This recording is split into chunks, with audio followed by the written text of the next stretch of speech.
आज दोपहर मेरा फ़ोन बजा। मैंने फ़ोन उठाया तो सामने से आवाज़ आई, तुम जल्दी से मेरे घर आओ। शालिनी आंटी ने कहा, मुझे ज़रूरी काम है। मैंने पूछा क्या बात है, तो उसने कहा पहले घर आओ फिर बताती हूँ, ज़रूरी काम है। और मैं अपने ऑफिस से गाड़ी लेकर निकल गया।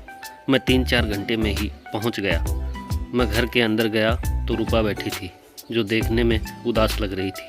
मैंने बुलाने का कारण पूछा तो शालिनी आंटी के आंखों में पानी आ गया। मैंने पूछा क्या बात है, मुझे साफ साफ बताएं। तो उसने कहा मेरी बेटी की शादी को 3 साल हो गए हैं और उसे बच्चा नहीं हो रहा, तो उसके पति ने उसे धमकी दी है कि वो उसे छोड़ देगा। मैंने रूपा को मेडिकल कराया, उसमें कोई कमी नहीं है, कमी उसके पति में है, लेकिन वो ये बात मानने को तैयार नहीं। उसे बच्चा चाहिए।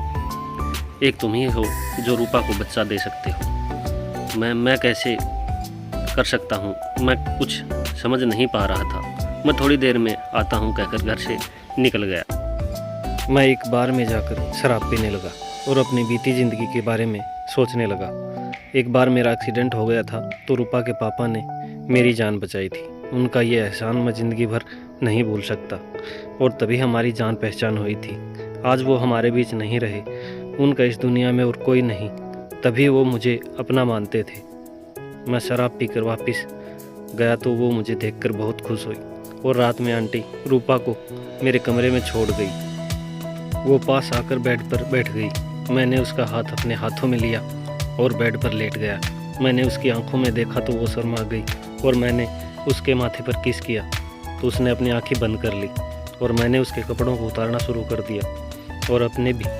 अब हम दोनों निवस्त्र हो गए। मैं अपने हाथ से उसके बदन को सहलाने लगा।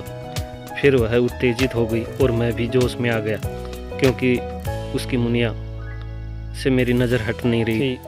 अब मैं भी पूरे जोश में आ गया था तो अपने पप्पू को एक झटके में उसकी मुनिया में डाल दिया, जिससे वो चिल्ला पड़ी।